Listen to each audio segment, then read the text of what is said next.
my name is Diamond Emerald. I'm here with my co-host Greg, and we're here to welcome you to the first episode of Those Who Can. And I'm a special educator, a learning specialist on the Upper West Side. I've been teaching for 9 years. I also teach teachers at Hunter College, and I'm a chapter leader, and I love our union and the things that we get to do on behalf of teachers. And you'll hear a little bit more about me and how we dealt with this first big issue. But Greg, why don't you say hi to the people? Okay, thanks, Diamond. It's great to be with everybody today, and I'm psyched that this is our first episode.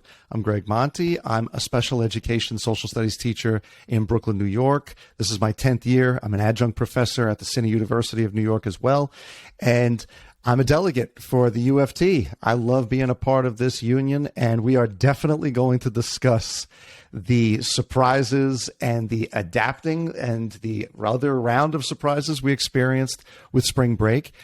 We also have a fantastic guest to join us and offer the perspective from her experience as well. We have Leah Lin. She is a chapter leader from PS85. And she's going to describe to us what she has experienced during the spring break of 2020 when COVID demanded so much of us in such a short, unpredictable period of time.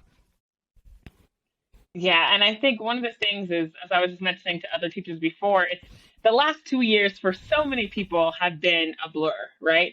And so I think even reminding us of, hey, remember when we didn't have spring break I tend to try not to remember things that were ugly and upsetting and traumatic for me. So yeah. Even that reminder itself was like, man, like that happened. So for me, as a chapter leader, I had people reaching out to me all the time with questions. I'm sending out positive messages and even on social media to teachers, like trying to make them feel encouraged. And one of my teachers reached out to me and was like, I heard that we were going to have to work during spring break. And I was like, girl, no, like, don't even worry about it. I got it. We're going to a meeting today. Like, no, that is not real. Like, tell people to be quiet. So then when I'm at this chapter leader meeting, our wonderful delegate like braces herself and she, explains to us that we will be working. Like, I'm usually just listening and trying to support whatever's happening. Like, this is the first time that I can remember that I actively spoke up in the meeting, like, excuse me, pass the mic. No, who said we were doing this? Like, tell Michael we said no. Like, this is like, I don't understand. Like, it was very difficult for me to comprehend, that we were going to have to work during the spring break. It was hard as it is trying to maintain. And then I had to take a second through that meeting. So I'm so grateful that there was a lot of communication between, the union and us about what was happening and why this was needed and what the state was thinking and what other people were thinking to help us process. And then similar to, I got my first master's in performance studies from NYU and have an undergrad in theater studies and African American studies and Swahili. And so I went to make art. So I made a song and put it out, trying to just say like, listen, let's keep things in perspective. Mogru said we're the best and that the city needs us. And this is an emergency. And that really helped me change my attitude and at least put forward, because there were tears, there was frustration, there was texting back and forth. But I think putting it in perspective, like this is we've never been through anything like this before in our lifetime. And unprecedented times call for unprecedented action. And if, there are other first responders out there doing what they have to do every day, if we're clapping for them every day at 7 p.m., which was an amazing experience for me to participate in, like this is our part as essential workers. And that helped me at least get through the process. We have so much more to talk about, but that's how it was. Like, frustration, speaking up, confusion, and then turning that into art to sort of deal. I know you have, you're married, Greg, and you have a child, and there's different circumstances around your dealing with this. How was that like for you? It was very challenging. And, initially when the pandemic hit, we heard a lot about the adaptability of teachers, which we pride ourselves in, right? We're always going to try to figure out a way to make it work. But at this particular time for my family, that meant that my son could not go to daycare. And because my wife is a teacher and we had no one to watch him, we were going to have to figure out a way to both teach our classes and watch him. And it became very challenging. And I think that when all of this happened, and we adapted to going remote. There was also this belief that, well, the light at the end of the tunnel is going to be spring break. Just keep working towards spring break, right? And we're going to do it. And there were times, first of all, when you have a little toddler, he really is rightfully seeking attention. And all of a sudden, he's seeing two adults, squarely focused on these computer screens, on the phone, talking to parents. And all of a sudden, he's confused, he's upset. So all of that, in addition to what we were doing professionally, really reminded us, just get to spring break and it'll all be done. And then all of a sudden, I started to hear some of those rumblings too. And people said, I think we're going to end up having to work. And I said, no, it won't happen. Don't worry about it. And then when it did, all of this was compounded. And we really, my wife and I, and a lot of my colleagues, were immediately saying, how are we going to be compensated for this? Because we really sacrificed a lot. I mean, we really did. It's not like us to immediately demand what's in it for us. Otherwise, we wouldn't be in this profession. But given everything we already went through and given the challenges that we faced, my wife personally, she was like, well, look, we need to be able to budget money for his daycare. So this is going to be a very big deal. We need to be compensated for this. That's just a personal story. And I think that multiplied by thousands across the city when this hit, to say nothing of the challenges we faced, having to get the kids to do the work or to stay active. My wife in particular, and we were talking to parents who could not get the equipment fast enough from the DOE. So it became very challenging, and you're running on all cylinders. So it was a very challenging time. I think you had said it, David. You look back and you're like, do you remember? Like, we actually went through this. We've been through a lot, and it's hard to keep track. This, as we mention it, you relive it. It was challenging. Oh. And so I'm at the middle school level. Greg, you're at the high school level, right? And then our guest, Leah, you're at the elementary school level. And so just as we know, those different spheres require different needs of the students. And I know elementary school in particular has been, I feel like, on the front of the front lines in education, dealing with going back first and the different needs of the children. And, and I'm grateful because this is a very special podcast, all of us special educators, serving the needs, and in social studies, right, serving the needs of our students and really helping them grapple with the world. I think that was one of the, benefits, of being a special educator in the social studies. It's like, we could talk about today every day. And it's, know what I mean? Like, this is the history we're talking about. So Leah, what was your experience like as a school leader, as a, a unionist, as a teacher with our babies? Yep. So I first want to say thank you for having me here. I'm super excited to share my experience. So at an elementary school level, just to relate with you guys, I feel the same way. I almost feel like I was going through when we first found out that we had to work. My members and we had an emergency meeting. I just scheduled it because I just wanted to talk about it, just to share what people felt. And I thought, like, as a chapter leader, that would be something beneficial, just so we can all vent and, hash out what we've been hearing. Yeah. And I think when we spoke about it, there were some pros to it, being there for our children for that week, posting assignments and having them do something really meant that, that security for a period of time where we were we didn't know what tomorrow was going to bring. So I felt like we were there for those children during that time. But at the same time, everyone was looking forward to that break because we transformed our school system remote in like 4 days. And when an elementary school level, we had to get these babies used to using computers. Some of them, at a pre-K, K level, first grade, second grade. And to relate, Gregory, I'm sure for younger children, it was very difficult for them to even have access to computers and, just have online learning. So I felt like when we got to spring break and we found out we had to work, we didn't even have time to decompress what just happened within those past few weeks.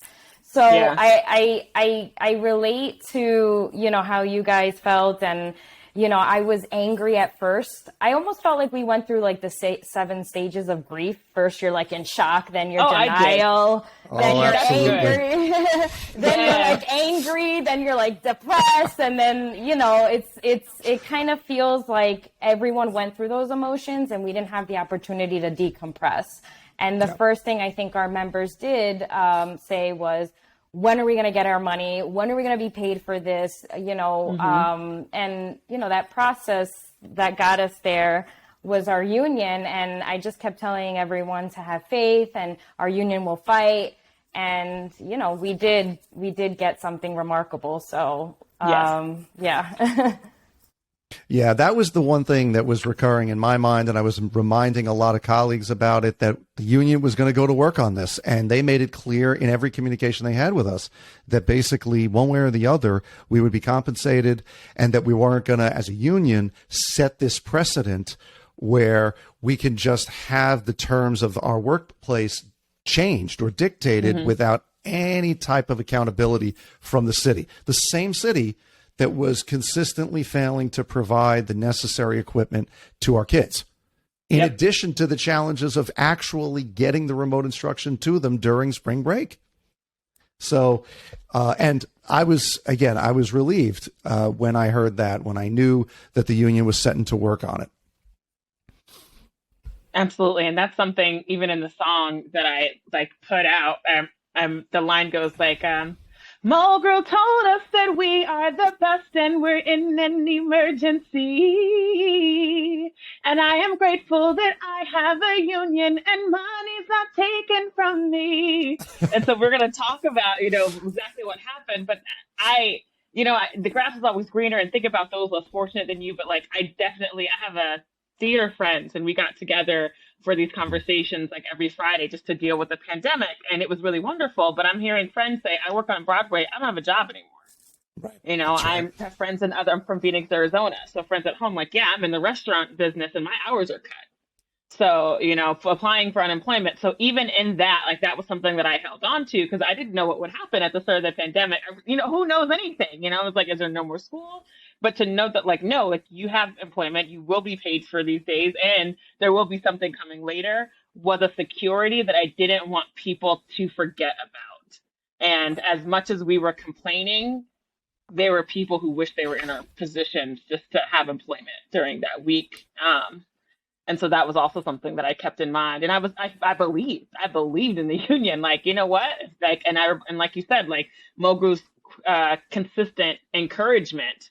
This is how we're going to make this work, and we got your back, and this is what's happening in the country right now. And, it was very, very helpful.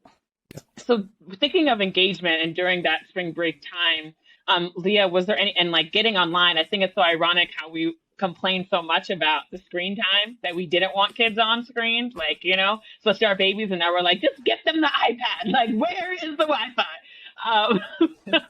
What was it like during, even if it wasn't just spring break, but what was it like trying to get our babies engaged? And I know that it took a lot of creativity and tenacity, but can you just, and as a special educator, we're tasked with doing these creative, and, I love how even mentioned in your specialty, gifted and talented, special education services are a spectrum, right? We're serving students who are delayed. We're serving students who are severely advanced and, exceeding the standard. So what does that look like for you?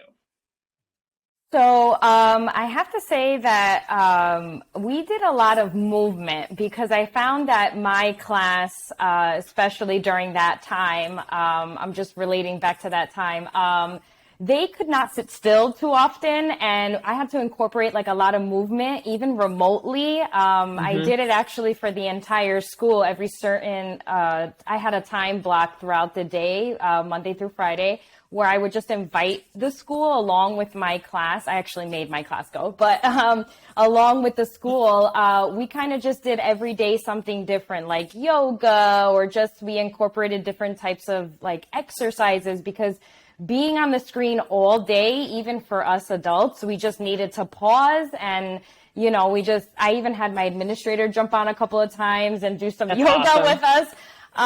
So I felt that it was good to incorporate movement.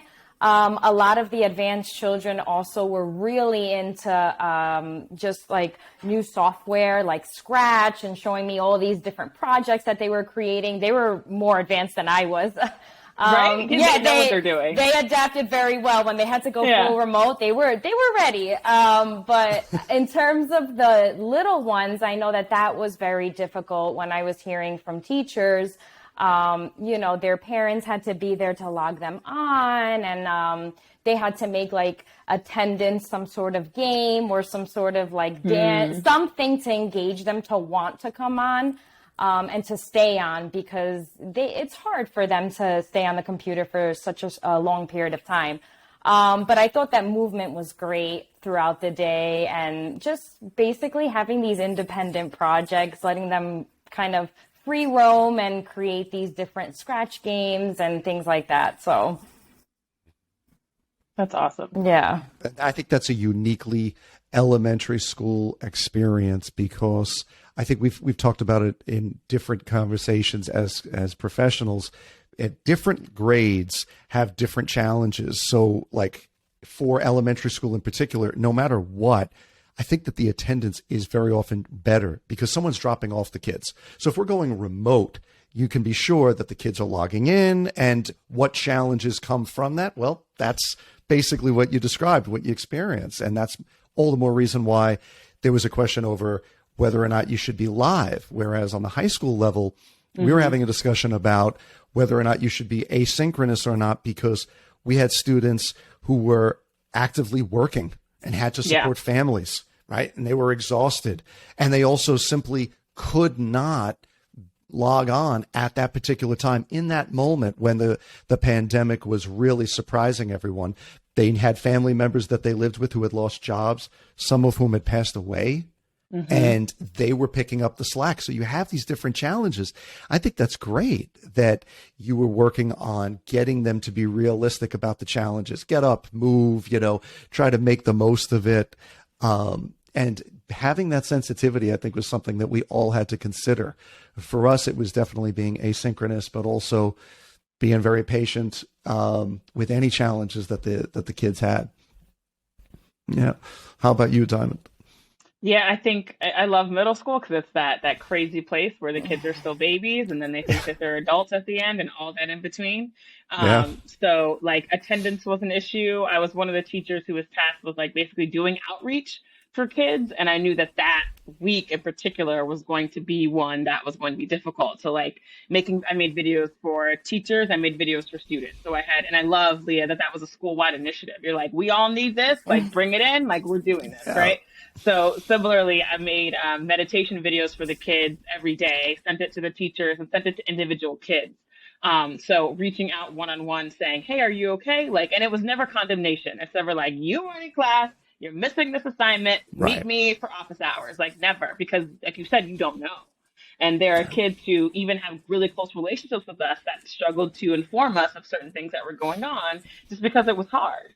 And so always saying, we miss you. This is what's happening in class. Here's the link. Can you log on right now? If we missed you, when can we work at another time? And there was kids who needed that separate time to work. And so there was a student who, like you said, who she was an 8th grader, had trouble logging on at that morning time. We met in the afternoon, me and her, one-to-one, and we went through the content that we need to go over because something just wasn't clicking for her.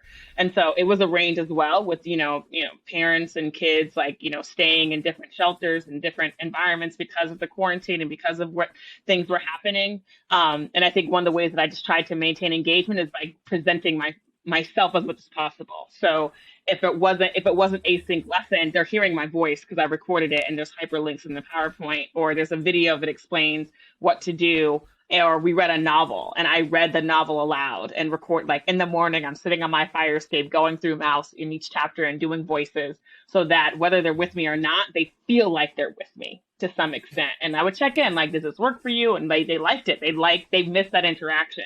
So trying to bridge the gap, being honest, I know this is spring break. I know this is hard, but this is how we're going to make it work. We're going to do this activity. We're going to do that activity. If you need extra help, let me know. And then being a consistent check-in with positivity, because as hard as things are, like you said, it's not helping berate them or chastise them or ask questions that are uncomfortable. When it's just like, I just want to know you're alive, honey. That's all I want to know. I know your camera's off, but can you please, I'm going to pull you in a breakout room. Let me know that you're okay. Are you okay? Are you really okay?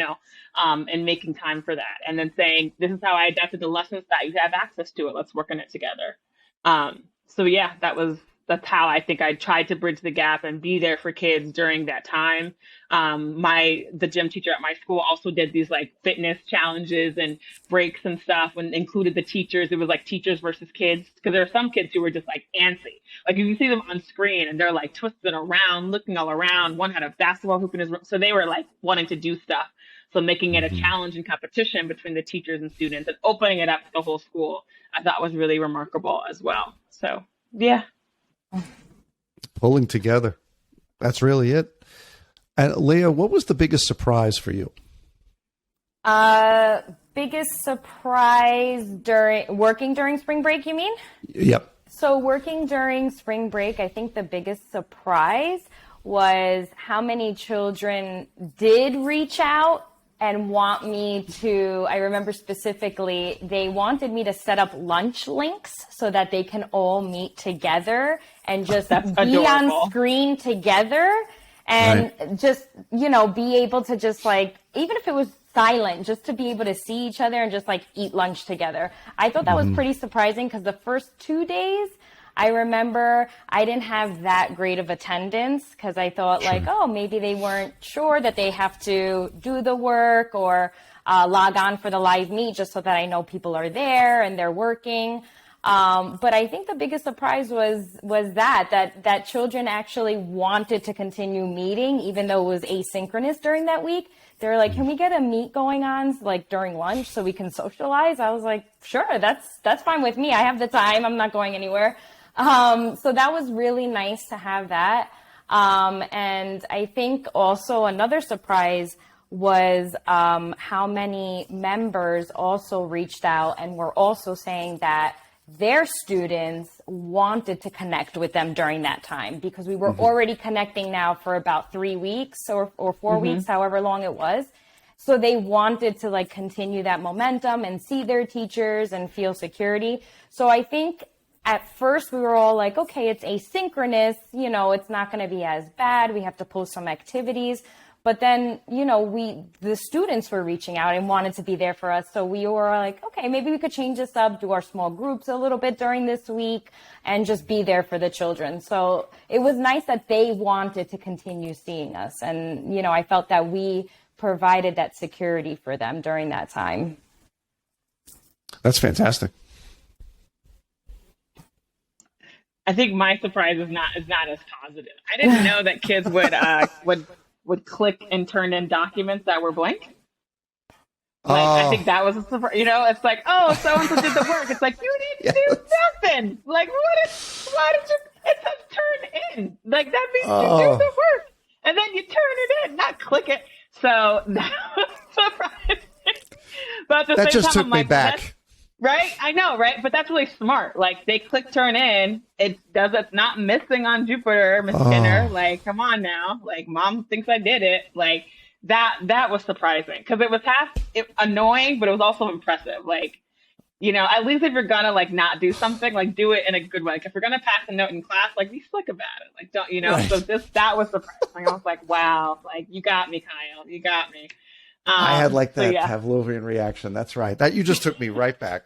Absolutely. And half the time it really was, at least in my experience, half the time it was a student trying to adapt to Google Classroom saying, what are you talking about? I did it.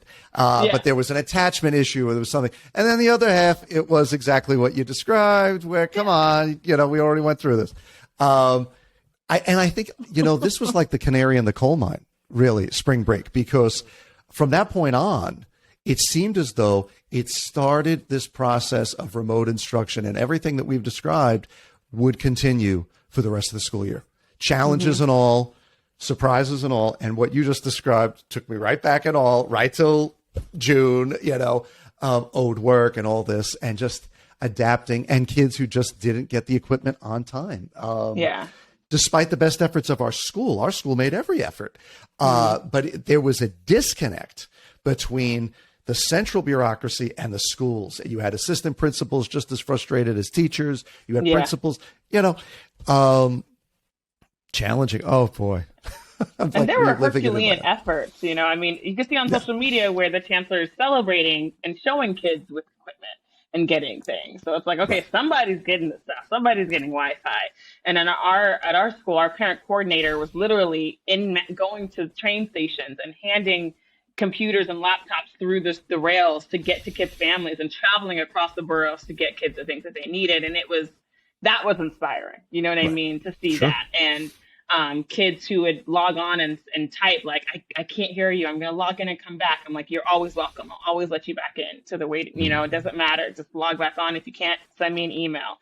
And I thought that was really lovely too, because to see people trying, and honoring that try was something that we all needed and we all appreciated because we knew how hard it was. And even then I can note, because she's a social person, that was her call. It's her calling to serve people. It was good to see the kids because she was seeing the kids and we weren't seeing them, online. And then like those victories where it's like, I saw you today. Good job having your camera on, or you didn't have your camera on, but you turned in that assignment and you did it, didn't just click turn in. So that progress even helps. Like I was talking about kids who are chronically absent, and I'm tracking this data. So to see a kid who had not been going to first period consistently is now showing up, like, it's amazing to see that and to be able to share that with the staff and just know, like, all right, we're in this and we're moving. We're getting through this. It's not just, done and over. We're getting through this.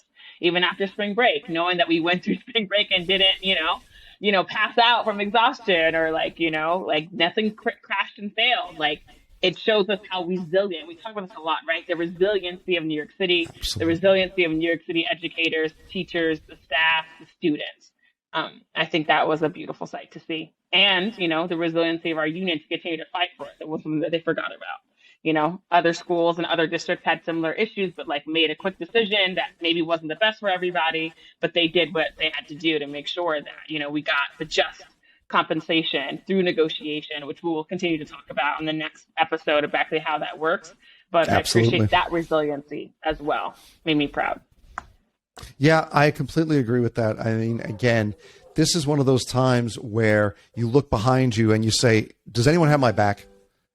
Is everyone really fighting for me and for my colleagues? And you hope that they are. And this was incredibly challenging. It was also very surprising to me to see just how often and how fiercely our union had to fight, because there was some unexpected pushback and some inefficiencies that came from the city that really required us to have a union to look after us. And it really benefited everybody. So, I'm grateful for that. And it was a challenging time. And in fact, in many ways, it still is. But look at all that we've gone through and how we've managed to persevere. And now we're back in the classroom.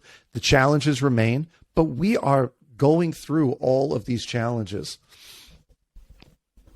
Yeah, I just wanted to agree with something that you just said in terms of persevering. With everything changing constantly throughout that time, I remember reading documents. I mean, even till this day, staying up late at night and making sure, the next thing came out, letting our members know what's going on. The resilience and the perseverance to keep going. And when you sit here today in 2022 in February and you're like, wow, that was 2 years ago. And like you said, still dealing with challenges, still constantly fighting for what's best for our members. I'm super proud to be part of the union and super thankful throughout this entire time that we had a union to back us and we had a union to fight for us when all these policies were constantly changing, and it was a first time for everyone. So yeah, that perseverance definitely resonates with me. Absolutely. And that's also why, and Diamond mentioned it earlier, I am so eager to have that conversation about the next phase, right? The arbitration phase and how this unfolded. Because there are literally thousands more stories like ours, and they incurred a certain degree of frustration, in addition to people, yes, being relieved that there was a union fighting for them. So it really is the arc of the story to understand what comes next and why. Awesome. So, and I think that's, the point of this podcast, the point of, our work here is to also emphasize that we had a union, but we had specific union leadership, right? Unity leadership that knew what they were doing, who were tenacious in the way that they go about the work and who have done the work before, so they knew how to get it done now, right? So I'm grateful for that. And we're going to continue to talk about exactly the steps that, the Unity Caucus took and to get this done. And that should give us further faith in their ability to continue to do the work. So I think this is, do you agree, Greg, a good time to Absolutely wrap up our first episode? And I want to just say an extreme thank you to Leah again for joining us and for your work on behalf of all the students in New York City, because it has a ripple effect. And I'm grateful to be here with you. Thank you so much, Greg, for joining us on our first one. We're going to be back with another one. And this is the first episode of Those Who Can, because we can, we do the work. I love that. Thanks, Leah. Thanks for joining us. And thanks for closing it out, Diamond.